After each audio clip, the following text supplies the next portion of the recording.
Hey, welcome everyone. It's Carm Capriato. Oh my God, can you believe it is 12 noon East Coast time and it's another Town Hall Academy? Yes, we're coming to you on a kind of a different venue, a different platform at StreamYard, not Zoom. And yesterday I made this huge mistake. I canceled the Zoom thing and it went out to the entire database who's ever signed up for Zoom. And it said that I canceled every Zoom from now until the rest of when the world ends. And I got flooded with all kinds of emails. Oh my God, I can't believe you're canceling the Town Hall Academy. So I had to immediately rush and sent out an email and said, I goofed, I pressed the wrong button. And so we are here, the Town Hall Academy, 178th week. It's Carm Capriato with another fabulous another fabulous Town Hall Academy. This is going to be so interesting, something like we've not done before. I've got a great panel. I'll introduce them in a minute. And you do know, well, look at that. I just got a note that said that we may not be broadcasting to LinkedIn. And that was another great reason that I moved to StreamYard, is because we could get out to LinkedIn and be live on that versus Zoom. It never allowed us to do that. Anyway, my problems, not yours. You know, Shopware is a great sponsor of the show now. More than ever, you're focused on bringing cars through your bays safely and efficiently. Shopware's shop management system offers a completely contactless workflow. Your customers can review, approve, and even pay for their repairs from their smartphone. Request a demo at getshopware.com. And by the way, I just found out today that there's a getshopware.com/Carm. I have my own page on Shopware. And so that was cool. That was really cool. Hey, so we're going to talk about your cash position, staff reductions, and the overall outlook of the industry. And it may sound a little doom and gloomish, but it's not, because I think we're going to have a wonderful view of some statistics and data that the Auto Care Association pulled together for us. And we have to thank Mike Chung for this. Mike is the Director of Market Intelligence at the Auto Care Association. Hello, Mike. Good afternoon. Hello, Carm. Thanks for having me today. Glad to have you here. I mean, you're the guy that pulls all this data together, so we find out kind of what the industry feels and thinks based on things that happen and conditions. And COVID's one pretty damn big thing that, of course, I think we all want to know what's going on with it and what are people saying. So we're going to talk a little bit about that. Hunt Demarest is with us, a great contributor to the show. Thanks, Hunt. CPA at Parmelis. Thanks for having me. He's been so involved with his customer base and helping them, if you will, navigate this pandemic as it comes to not only understanding PPP and EIDL and all that great stuff. So he's got a great perspective from many clients as to how all of this shakes out. And for the first time ever, and I've been chasing this guy for a long time, John Waffler is with us, facilitator, coach, instructor from the Bottom Line Impact Group from RLO Training. Hello, John. Good morning, everybody. Big shout out to all my group members and coaching clients out there. And Carm, I've been trying to get on your show for the last 4 years. You're always, you've always got those heavy hitter shop owners like Joe Hansen and AJ Neely and Brian Bates, and I'm really glad you could get me on here today. I really appreciate it. You guys need to know that I groveled for this one, so I don't care what John says. I finally broke the ice with him, so thank you so much for being here. Hey, look, we've got a couple of slides that we do want to show, and let me start with this first one. It's about cash position, and even if you're on social media and you're on your smartphone, you may not necessarily see this that well. But it starts us off because, this is data from Auto Care. And Mike, why don't you serve this up? And then when we're done looking at that slide for just a few minutes, then we're going to open up the discussion. Sure thing. Thanks, Carm. And I'll just give a little context about the survey, if that's okay, too. So, the Auto Care Association has been hosting a survey to the aftermarket industry since early April to really get a sense for, is the pandemic impacting your business? And one of the questions we've asked here reads as follows. How concerned are you about your organization's cash position to finance your current operations?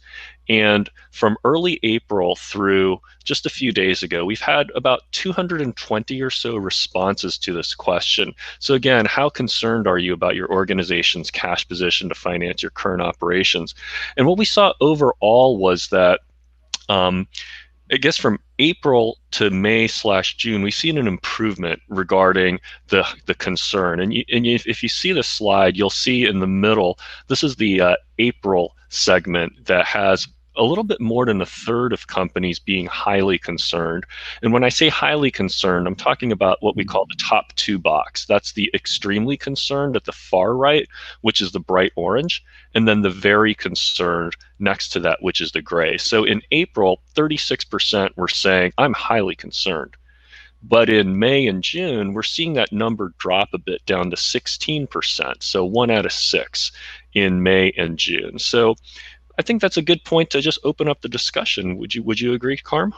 Yeah, absolutely. And I appreciate that so much. Let me, as I'm trying to navigate all the controls here inside of StreamYard, that's a great point. And, you know, cash is king, guys. And I don't need to tell that to Hunt or to John, because you probably have done a lot since March with your, in trying to preserve cash. John, some of the ways that your clients have preserved cash. Well, when this initially rolled out, my advice to all the group members and all the coaching clients was to really sharpen up your pencil, get after the expense side of your financial statements, and really dig deep to try to cut your expenses. You know, cutting the fixed expenses before you started cutting salaries, but be prepared. So I kind of set them up to say, what if your sales dropped by 50%? You know, do you have a plan to follow that all the way down and cut your expenses, you know, up to and including laying people off? Now, this was kind of before the PPP money, the EIDL, that was being talked about. So a lot of my members did a great job. They got after their expenses. They called vendors, they called suppliers, they called all of their subscriptions, they called everything, and just basically said, are you giving me the best options, prices, subscriptions, whatever it is that you can?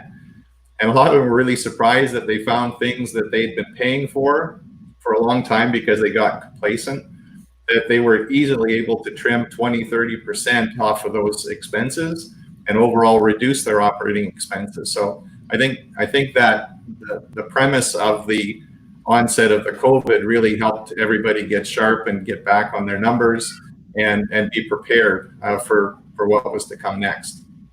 Hunt, as an accountant, I'm sure exactly what John was saying is the discussion that, you know, you've probably heard or had with your clients.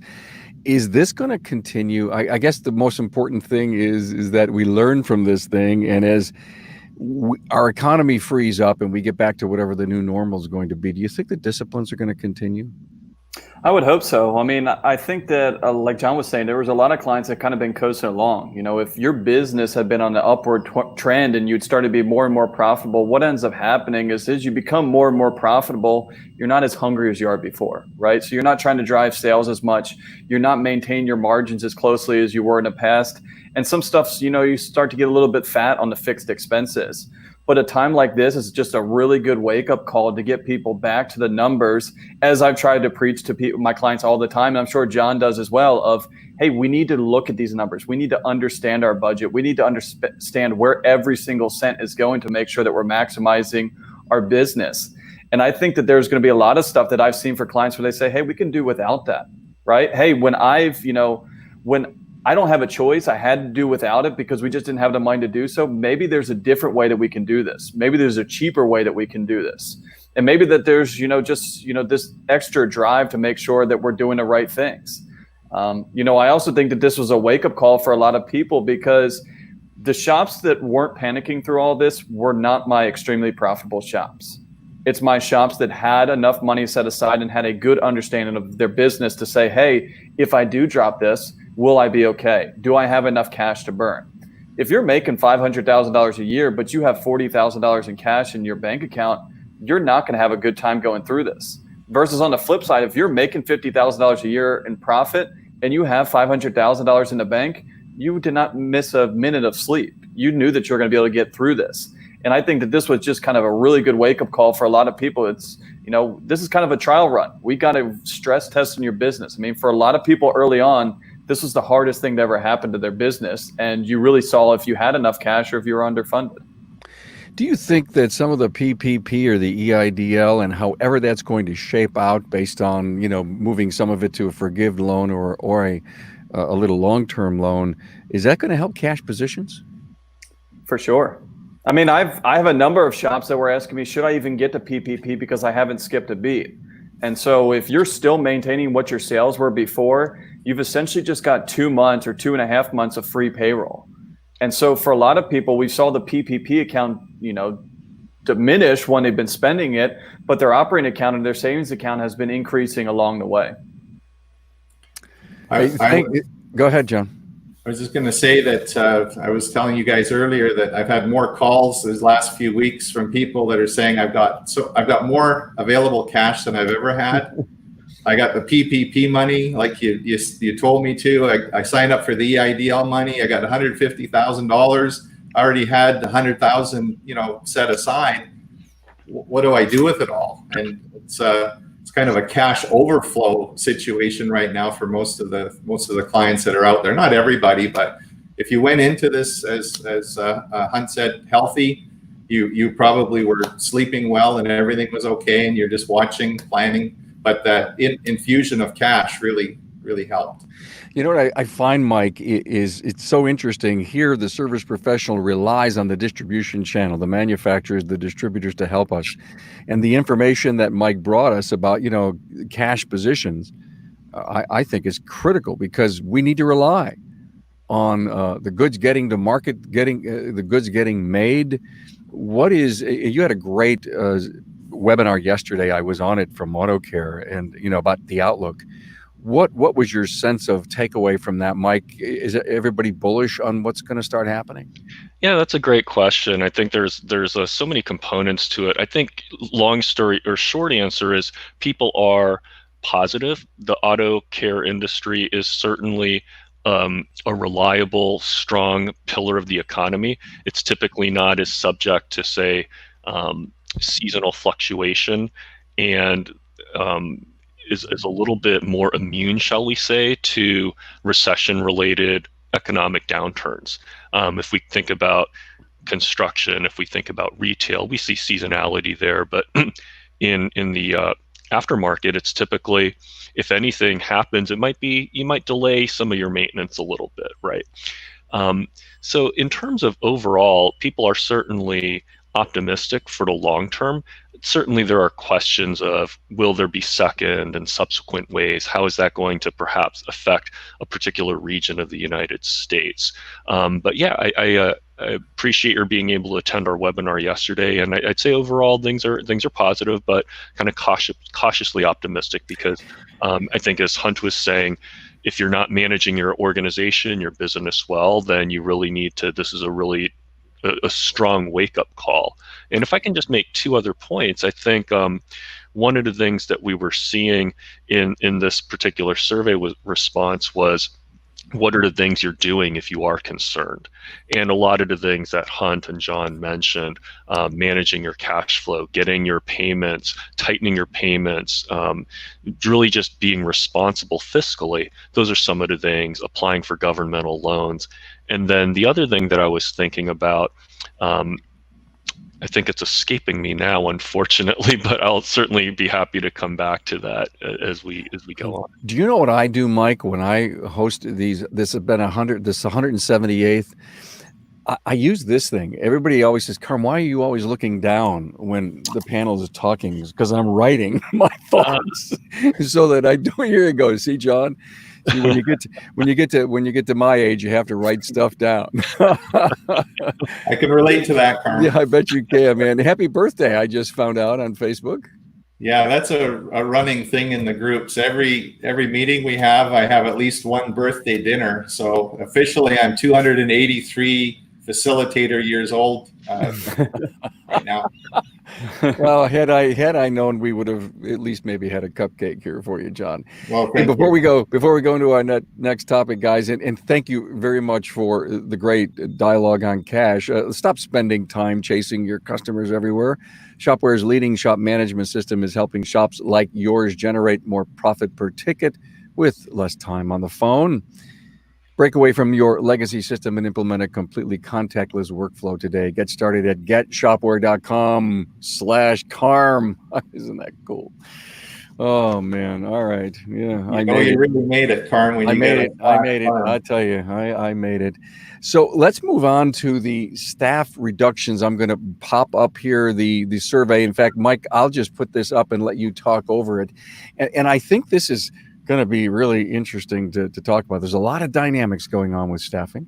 Right. Thanks, Carm. So the question we asked in this survey says, has your organization made staff reductions? And what we're seeing here, we had 5 responses. The yellow band is no, and we don't expect to. Next to that is green is yes, or no, but we may do so in the near future. So the yellow and green are basically no. And then the blue, gray, and the orange are basically yes. The blue is yes, we've had temporary furloughs and we expect to hire them back, bring them back in the coming months. Gray is yes, we've temporarily furloughed workers, but we're not sure if we're going to be bringing them back. And then orange on the far right is yes, we have laid off staff. And it's divided into we've segmented this into size of organizations. So the middle band is the smaller organizations, 1 to 500 employees, and then larger is 501 and up. And what we're seeing here is that about half, a little more than half of larger organizations have reduced staff. And you can see the breakout there. 26% have temporarily furloughed, but they expect to bring them back. And then the other 28% are some combination of we've laid people off or we've temporarily furloughed and we're not sure if we're going to bring them back. Whereas the smaller companies have been less prone to lay people off. They're about 1/3 have reduced their staffs versus 1/2 of the larger organizations. So I think that's a great jumping off point for the group to discuss. Boy, that does say a lot, doesn't it? Who wants to start, huh, John? So what I saw initially, and again, as we're preparing for this potential downturn, my advice to people, well, and Hunt, I think you and I deal with the smaller shops in the industry, and the survey was a lot more responses were from the larger end of the industry.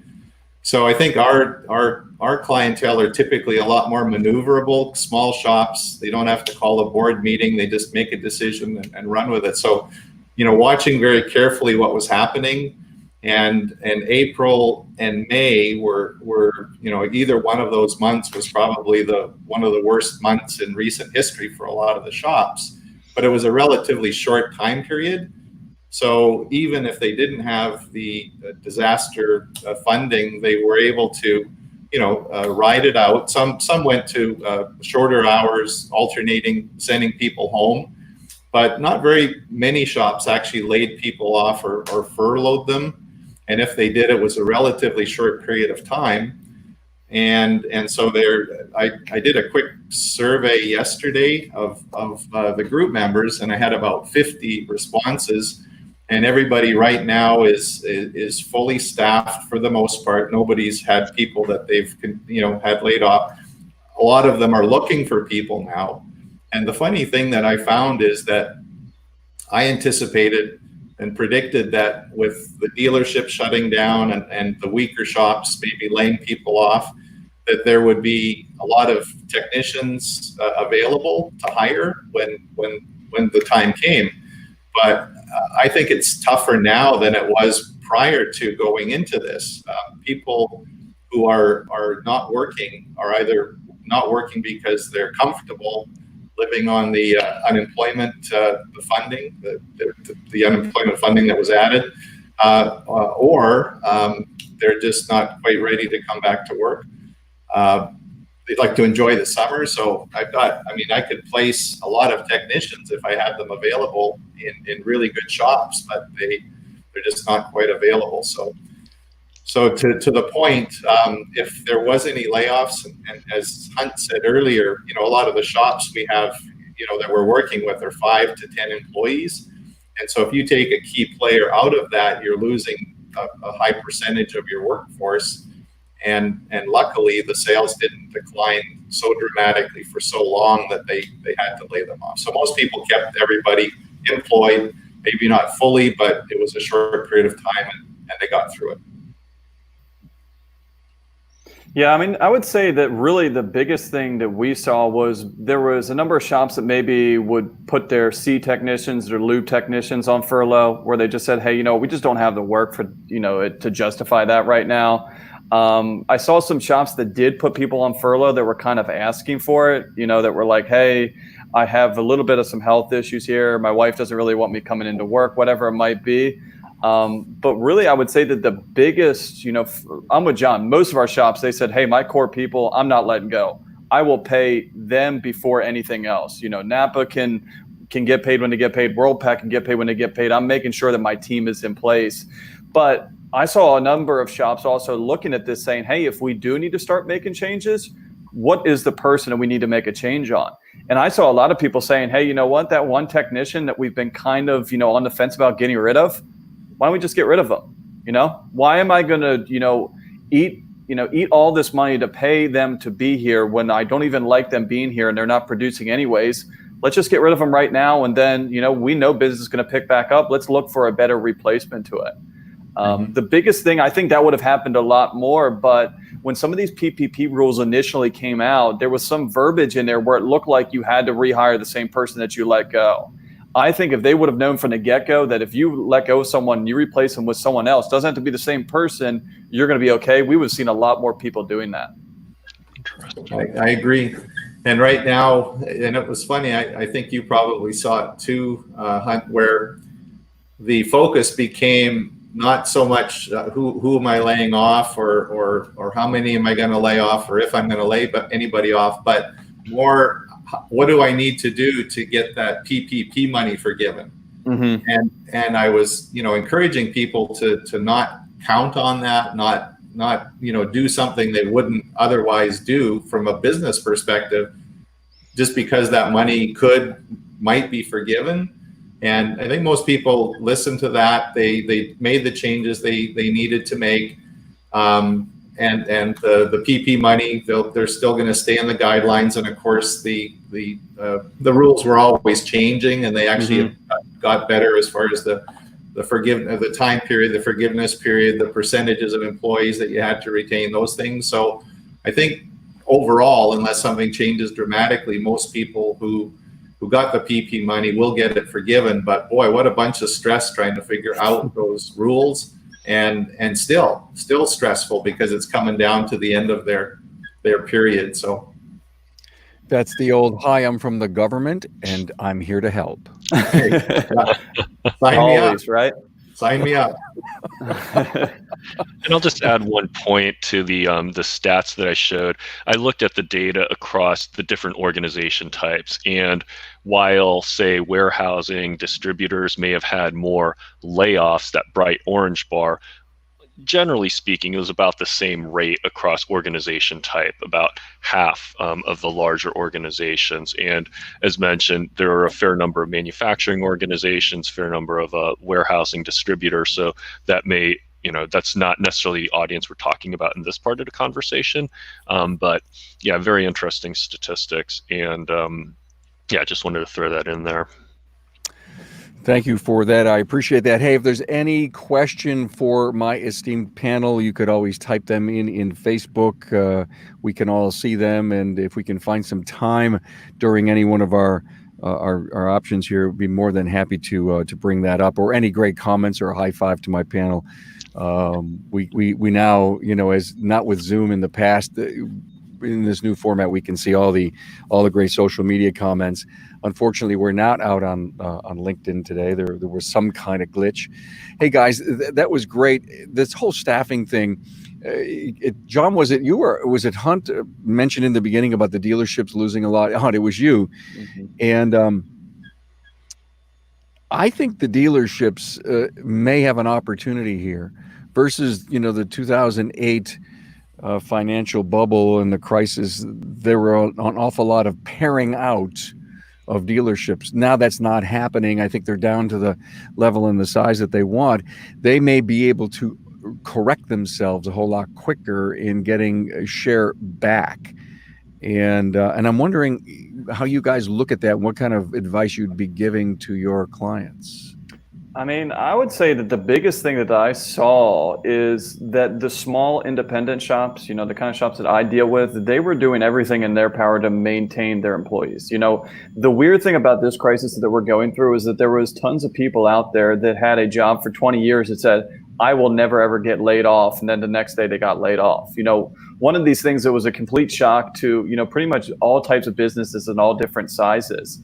I would say that the smaller businesses are the ones that were more insulated from that because they can pivot. They can just say, hey, you know what? We've made money over the years. We've set ourselves up so that we are going to make sure we get through this and everyone's going to get paid. The dealerships as normally are just much, much larger organizations. I know some dealerships, that just closed down everything, sales, service, parts, everything. Just one day said, we're done. A lot of the service sides of things also, this is all across the country. I mean, I deal with people in, 49 states or shops in 49 states. And I've heard it time and time again that they came in one day and they axed, 80 to 85% of their technicians. And I think for a lot of people, they look at the dealership as a safer alternative. They look at that as more of a guaranteed paycheck. The dealership is always going to be there. It's too big to fail. There's always work for me to do. The independent side is the risky one. Hey, if I go to John's shop, is there going to be enough hours for me to turn so I can make a good living? Where really, I think now what we've seen is, the aftermarket come of age and say, hey, you know what? No, these are even stronger businesses than what you guys have. How many clients that I've had that have people drive into their parking lot and say, well, you guys got cars here. You guys look like you're open. Yeah, we've been open. We're going to be open. All my guys are getting paid. This is just how we're going to get through this. So I think if anything, the aftermarket is going to be, even bigger because of that, to really what they did and stuck by their team and made sure that they made it through and made sure that, their team and their family made this through. John, any comment on that? Yeah, well, I found it interesting that the dealerships were so quick to shut down almost all of their operations. I mean, dealerships are typically the car sales, the service department, the collision, the parts, and they usually, if car sales go up, the focus comes off of the service department. As car sales goes down, the focus usually comes onto the service department as a profit center. So I found it interesting that as soon as the car sales started to decline, they just shut everything down, where they could have really actually gained market share had they kept their service departments operating. And they're going to have a hard time, I think, getting the technicians back. I think one of the other side effects of this is I've noticed even prior to this, but especially now that the cost of labor is increasing. Technicians are continuing to demand and get, rightfully so, higher rates of pay. And so now we're forced to look at our whole pricing structure, labor rates, and things of that nature in order to stay competitive in the market. And benefits are also another big thing. The cost of benefits for smaller shops like we have Hunt, that benefits are increasing, and the larger entities are able to offer more benefits sometimes. But there's that, you always need to do an analysis, and when you've got a competitor, a dealership, or whoever you're competing with, you always want to find out what their strengths are and what their weaknesses are, and what your strengths are and what your weaknesses are, and position yourself in such a way that you're attractive to the technician, you're attractive to the customer in whatever way. And I think, again, because we've got small businesses, we're able to adapt and adjust much more quickly than the bigger companies, and that's going to be where we're successful coming out of this, I think. Yeah. Such a great point, John. Thank you for that. I am this huge believer in an SWOT, strengths, weaknesses, opportunities, and threats review of a company. I've spoken to people an awful lot about that. In fact, back in my other life, I used to enjoy doing SWOTs at companies that I was part of, and it really helps you understand with an entire engaged team how they look at the strengths, the weaknesses, and the opportunities and threats of the business that they work in. Yeah. And the cool thing about it is having them getting their opinion of what the outside world is. As threats and or opportunities to a company, and then after it's done, the key is you go through each of the SWOT areas, you label them A, B, C as to what we could work on, what should we be doing, and all the A's end up becoming a strategic plan for the business. Right. And exactly what you need to do, and then when all that's done, you assign responsibilities of all of those to the team that was part of the SWOT. And it's a great exercise to, put a business on track and do some great things. So listen, anybody who's listening, and if you have a facilitator coach, please have that individual help you facilitate an SWOT on your business. Good stuff. Thank you. Thank you very much. Can I chime in there, Carm? Yeah, absolutely, Mike. Regarding the threats, I just want to kind of double down on some of the things that Hunt and John were talking about with this threat of employees who may be furloughed getting this really nice, comfortable benefit, shall we say. And that's probably a threat that has not really been observed or experienced quite as much. And that we've been hearing that at the association too, where shop owners, shop managers are saying, we want to get people back, but they're telling us basically, I don't really feel comfortable going back. But then when they talk to their colleagues, it's like, these benefits are hard to pass up. So that it's just really been an interesting wrench in the works, if you will. So, and I think to Hunt's point about kind of if you need to make revisions to your team, have people reapply for their jobs, we're seeing where shops that have been opening up or have been managing themselves well, and this is one of the points, this is the one that I should have written down, Carm, so I remembered it now, but in terms of shops kind of managing themselves well, this is an opportunity to continue to position themselves well to take care of their customers, whether it's touchless service, pickup, drop-off, loaner cars. Shops that are a little bit more on the forward edge of service, they've been able to kind of keep their position and do right by their customers, and that just enhances customer loyalty as well. So many things have come out of this, guys. I've been taking so many notes about what show should we be doing, what guests should I be interviewing, what kind of topics do we need to be breaching to the industry. And I wrote down digital relationship, making appointments, web-based, accepting, will the customers accept maintenance, and how long will no-touch service, go on. And I don't have answers for all of this, and everyone does, and they know what they're doing, but there's so many, if you will, balls up in the air. And one of them, John, that you just mentioned, which I think is probably the biggest one, is the pay issue.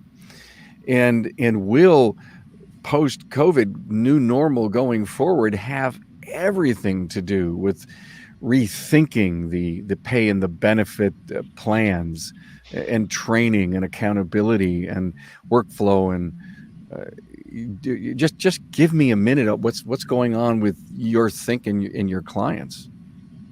Well, we had a discussion yesterday, and one of the clients in the discussion said that I'm stepping up and now having to pay $40 an hour to a technician, and I mean wages are typically 30 to 35, and so 40 is a pretty good stretch on that.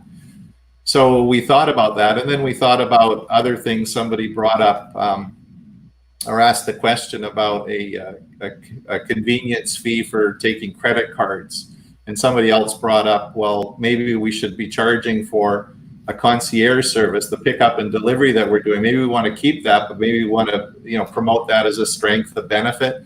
and see, if customers would adapt to that. And then it came right back to, well, customers are typically only going to want to see so many line items on their repair or about these extra charges. So maybe that all needs to be rethought into a higher labor rate. And Did you know what just hit me? Someone said they went to a restaurant and it was, open, limited seating, and there was a service charge, a COVID charge on the bill at the bottom. And they were telling me the story. I blew a cork.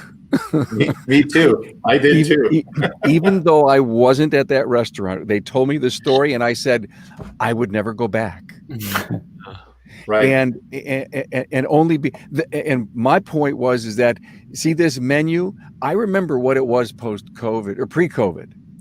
And if you had to put $1 or $2 on a sandwich or a meal, please don't charge me a COVID charge for cleaning and wiping and disposable menus. Don't do that. Don't charge for concierge service.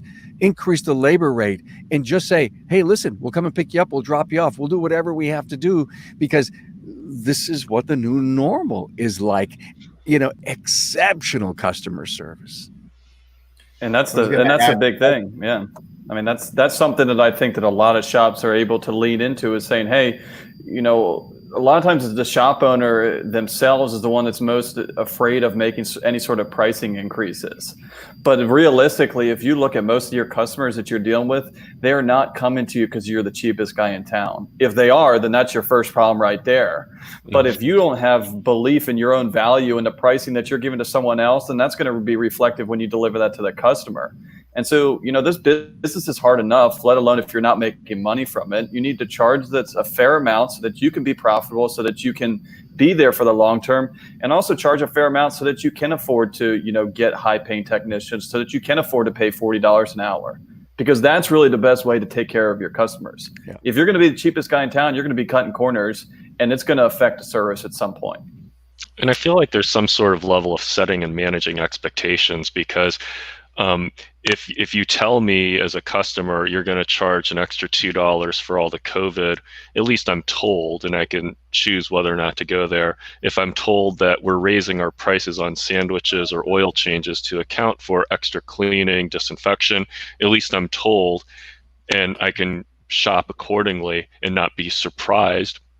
And then I suppose I'm no professional accountant, so perhaps Hunt, you can comment on this more, but from an accounting and reporting standpoint, I could see how it would be easier to have like a COVID charge than, okay, let's extract 3% at a labor rate and attribute it to COVID related expenses. So. Yeah, I mean, it's just one of those things too. I think, like Carm says, people, it's not really the dollars and cents. A lot of times just the optics of it. Yeah. There's different ways to slice a cake, and if you could have a COVID charge, you could have the concierge charge, you can have all this. But to me, as a consumer, I would say, well, it seems like I'm getting nickel and dimed here. I don't want to be nickel and dimed. Right. Wait a minute, it just hit me. I always love to watch what's going on in the rest of the world, right? Look way outside the box, break the box concept. Have you ever seen the commercials where the cell phone competing companies are saying, we only have one charge, and someone's saying, oh my God, what are all these fees? And you're looking at their bill. Like your Comcast bill is like 5 pages long. Yes. So why would we if the trend in advertising is keep it simple, stupid, why would we want to add charges on a bill? Yeah, where a lot of shops are going to a one line item. Hey, this is the work we did. Here's the price. Keep it simple. Yeah. Good point, guys. I like that, Hunt. And we've talked about that for years. In some states, that's illegal. But I think it's a better way to go. It's one price for the whole. We're stuck in this 1950s ideal of how to invoice out parts and labor and labor rates and pay plans. I won't get into that side of it, but we need to shift. And I think all of these things that are happening are forcing us to revisit. Yeah. Have you guys know what a night drop box is, right? Sure. So why is it called a night drop box? So you can I mean, drop it off after hours under cover of darkness. okay, but so now with this touchless service, that night drop box has become the central focus of our operations. People are using that all day long and all night long to drop off vehicles. People have bought these fancy key dispensers, key locks, where people can punch in the codes when they pick up their car. So it's been a real shift in that respect and I like that. I think you could be more convenient to customers offering those options and actually promoting that as a uniqueness, rather than just delegating it to maybe somebody that would want to drop it off or after hours. And when you think about it, you can also accommodate handling customers more readily when you don't have that 8 and wait in the morning where you got 5 people lined up, because that's the only option you have to take them in, or at night when they're wanting to pick up their vehicles and you're forced to stay open to wait for that one person that doesn't get off work till 6. So having these things has really helped revisit and get refocused on some of these things that are actually a benefit to the customer and to the shop. We just were never forced to use them that way. Well, yeah, I mean, it's just one of those things too, where you don't know what your customers want or don't want until you try something new. I mean, there's a lot of people that have been running the same exact business, I have some people that are 3rd, 4th generation. Oh, this is how we've always done it. And now with something like this, it's given us a different opportunity to say, hey, let's try some things. Let's try pickup and delivery. Let's try touchless service. Let's try, text messaging based stuff. And let's see what our customers like. Because at the end of the day, we're still fixing a car and we're making sure that it's safe. Why do we care how we do any of these other things? Where's the hubris that we think that we know the best way to do this? If that's what our customers like, then that's what we're going to do. I am so happy where all of this great dialogue has gone, and we still have another segment to do called Overall, and I think we are into the overall right now, but that's okay. So some good stuff coming up here in Facebook, and there's a question that I want to get to, but let's give another high five out to Shopware. Shopware wants you to wow your customers, and that's going to be, I think, one of the standards to wow your customer. And they also realize that you can wow them, but still keep your distance. So even while staying 6 feet apart, Shopware's innovative technology will help you move cars through safely and efficiently. Completely digital workflows allow customers to review, approve, and pay for repairs all in one place. Request a demo at getshopware.com/carm. There was a question here, Hunt, this may be for you. PPP period for forgiveness, 8 weeks or 24. Do we choose? And what is pro and cons of either forgiveness periods? I knew I wouldn't be able to get through this without at least one PPP question. I'm right? sorry, guys, but this is a great listener. We gotta help her. No, it's all good. So yeah, good question here, because a lot of people have been asking about this. So the 8 weeks or the 24 weeks, really the long and short of it is, if you've completely used up your money in the 8 week period, there is no reason that you need to push it to 24 weeks. If you are like using gray area stuff, if you're like barely by the skin of your teeth getting to 8 weeks, then don't even bother with the 8 weeks and go to the full 24 weeks. There's no election that you have to make. You automatically get to 24 weeks if you want to use it. The only thing that I'd recommend doing is let your bank know that you're going to take the full 24 weeks. Got it.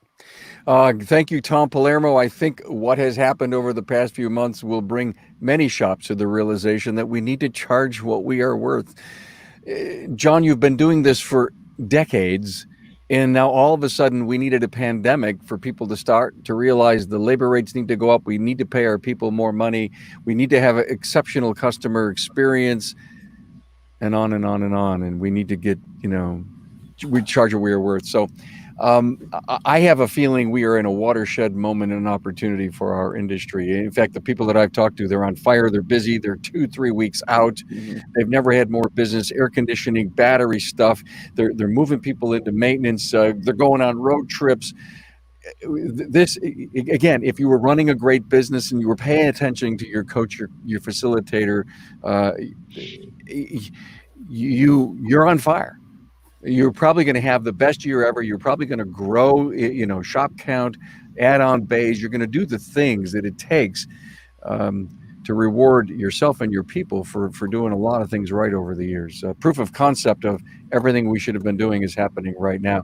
Okay, that's my little piece. I'm on my soapbox, but let's move on, Mike, to our next topic. And basically, this was the thing we called overall, Mike, and the overall outlook for the organization in the next 12 months. Let's cover this. Sure. So this was at the end of the survey after we had asked, how is your business performance being impacted? Are you reducing staff? Are you experiencing supply chain disruptions?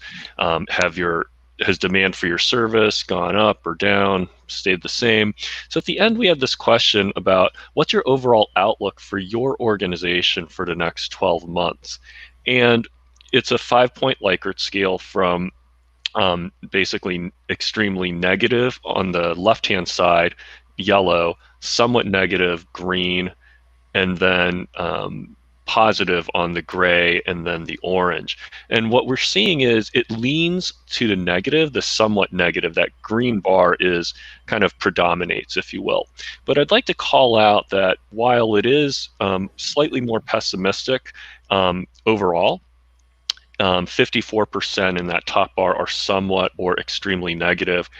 The second and third bars show the course over time. And April, you see on the right that we saw positivity was, what was that? 23%. So a quarter of organizations who participated in the survey in April had a somewhat positive or extremely positive outlook. And then in May and June, we saw 38% saying somewhat or extremely positive outlook. So I think there's a lot we can go into there, but overall, while it is a little bit on the pessimistic side, it's trending towards more positive. John, what are you hearing? I'm positive, just what I said a few minutes ago, that these guys are on fire. Everybody that I've talked to in the last couple of weeks is having probably the best June they've ever had. I think April and May, I always tell people when things slow down, cars are still needing maintenance, cars are still breaking. People may just not be spending money right now, but that's a pent-up demand. And so right now, I think the floodgates have opened up and the demand is now trying to be filled. So now the shops that were a little slower in April and May are overwhelmed, and they're happy, but and it should continue. This is typically the best, strongest time of year anyway. So couple that the pent-up demand, the floodgates open up, and they're overwhelmed. Interesting, I've got a couple of clients that work on in the RV repairs and service, and they're just absolutely hammered. I think people are wanting to get out and hit the open road, and now bringing in their RVs and trailers and whatever else, and those guys are just slammed now too. So I think looking forward, right now it's very busy. Looking forward, I believe the summer is going to be strong.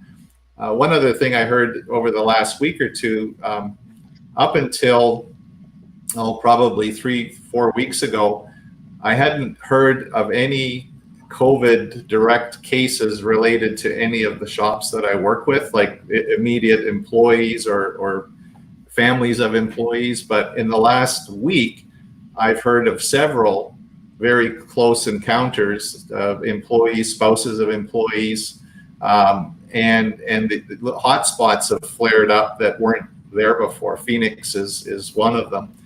And so I think we have to be a little cautious about,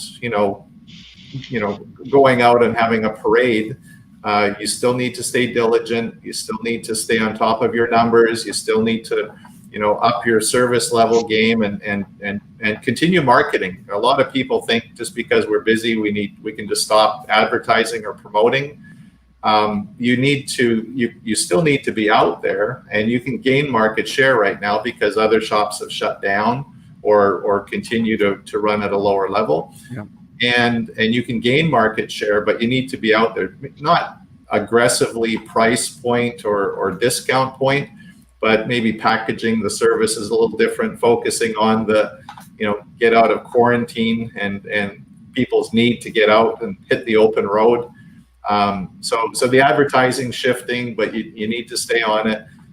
I'm optimistic for the rest of the year, but a little bit cautious just about the uncertainty of where this is all going to go. Thank you. Hunt, I'm going to give you a chance here in a minute, but Mike, I want to go back to you. Interesting survey from May where, it's still pretty pessimistic from the AutoCare members. I would love to know what it is now here in June. Yeah. But the other point is this: is it top down that starts seeing the turn on, or is it the fact that here comes the service professional? They're probably buying more parts and needing so much within the distribution system that I hope they know what's going on and they keep up. Sure, and a lot of great points that I heard in this discussion now. And so the survey, we have a pretty wide spectrum of organizations across the supply chain. So we have warehousing, we have distribution, we have manufacturers reps, business services, vehicle repair shops, service centers, tire shops. And there are some subtle differences between each of those groups. And one of the uncertainties is vehicle miles traveled. I think we've all seen vehicle miles traveled really drop as the pandemic started, and it kind of bottomed out, and it's been coming up a little bit in the past month. And I think, to John's point, as the summer comes on, RVs, recreational vehicles, Nathan Shipley of NPD Group yesterday talked about that sector's doing very well. People have got that cabin fever, not really ready to go on a plane, not a little bit leery of hotels, perhaps. So RVs, if that's one reason why that segment is booming, and with summer coming on, makes a lot of sense. And those other uncertainties as offices, it looks like a lot of us are working from home. And how long will that continue? How is that going to play out over the next couple of months? School and so forth. So I think that's a little bit of the reason why people are a little bit perhaps conservative in this survey, to say, well, while things are getting better, it's not necessarily we are at a new normal. Where are we setting our goals for now? And one of the things I'll do after this is kind of look at that year-over-year comparison. John, you made an interesting point that April, May, June, those are really busy months, and it'll be interesting to compare April, May and June of this year versus April, May, and June last year to kind of see, well, while perhaps April was really slow, has May and June turned stronger than it might have ordinarily? So well, that's what I'm hearing. That's what I'm hearing, John. I think that's what you're hearing. And Hunt, I think, by the way, thank you for that, Mike. Very, very intuitive. John, it was last Friday, I believe, we put an episode out, episode 546 of Remarkable Results Radio, of a COVID case inside of a shop. And it was from Kirk Richardson out of Michigan, and one of his techs got COVID. He's a multi-shop operator, and he explained the discovery, how they cleaned, what they did, some mistakes they made along the way, the research they did for cleaning, and the quarantine thing. So it's a very enlightening episode, 546 last Friday. Hunt, overall, talk to us about your perspectives. Yeah, I mean, I think some of the survey probably is, a lot of shop owners that I talk to can probably err on the side of pessimistic a lot of times, like, why me? Why is this going on? But overall, I mean, I don't think I've had one person tell me this is the worst thing to ever happen to their shop. And I've had, probably dozens and dozens of people saying, I can't believe I'm saying this, but this is the best thing to ever happen to me since I started my business. I've had a number of shops that have gotten behind on sales tax and payroll tax, which were able to get that caught up. I've had a number of people that were able to start this business, this is probably goes for most shops out there, is shops as a whole are underfunded when they start. Most people go and they start with the bare minimum that they can to buy their business, and they almost start out with no working capital. And in order to really build up working capital, not only do you have to be extremely profitable, you have to be extremely diligent with your cash. And what we see from most businesses is they just don't have sufficient working capital on a daily basis. And so this was kind of an injection for people, not only if you were behind on stuff, but also just to say, hey, you know what? Remember we've been talking about before that zero shouldn't be your zero, $40,000 or $50,000 should be your zero. Here, now we have an injection. You are able to hit the ground running. You have no excuses right now. you know so much more than you did 10, 15, 20 years ago when you started this. Now we have a true clean slate. Let's do this. We know all the different things we've changed, and let's make a run at this, and let's see what we can make out of it. But I would say overall, I mean, the energy that I have with my clients, when I talk to them, has been overall positive, and people are looking forward to it. I've been also, encouraging clients to look for opportunities out there. Some of the weaker shops that may not recover, some of the older shop owners who may just use this as an exit strategy, exit excuse. I think there's some really good opportunities to add locations out there. I believe there's some great opportunities to acquire the customer databases, phone numbers, things like that from those shops. So just encouraging everybody to keep an eye out what's happening in their market, the other shops. And if you're flush with cash, you've got your processes and systems dialed in, you've got your profitability dialed in, and you're ready to take the next step to multi-shop ownership or add more locations if you're a multi-shop owner, I think this is a great time to look for that opportunity going forward. Yeah, go ahead, Mike. Oh, I'm sorry. Yeah, so I'd just like to point out, when I look at the Outlook results, the service, repair, body, and tire shops are more positive. I didn't call it out in this chart, but that's the overall result for everybody, 220 people in the survey. Now, it's a relatively small sample size for the shops, only 17, so it's still kind of qualitative or directional, but we had 41% who were extremely positive or somewhat positive, 29% who were neutral, and 30% who were slightly negative, extremely negative. So in that way, the shops in this survey are a bit more positive, shall we say? It's the so it's worth pointing that out. Yeah, and who would have thought, like you just said, John, the opportunities that we have in front of us in spite of this incredibly life-changing, once-in-a-lifetime thing that happened. And I hope it never happens again. I hope we learn from something. But hey, look, it's so fascinating to talk about cash position, staff reductions, and the overall outlook. And I think we took some liberties and we went left or right of the discussion points, and which was good. This is something I just love to do because, I'm like a squirrel and I'll chase a nut and all of a sudden something comes up and, I just got to talk about it. So thank you so much, Michael Chung, for bringing us the survey and for coming on the show, Director of Market Intelligence from the Auto Care Association, one of the most important associations we have in our industry. Hunt Demarest is also with us and has been a great contributor, CPA at Parmel. It's an accounting firm, and they just specialize in the automotive aftermarket in shops. John Waffler also finally getting him on my show, facilitator, coach, instructor from the BLIG, the Bottom Line Impact Group from RLO Training. Hey, have a great weekend. Thank you so much for your contributions, guys. You're welcome. Thanks for having us. Have a great weekend, everybody. Pleasure meeting everybody. I hope everybody stays safe and has a great weekend as well. Right back at you.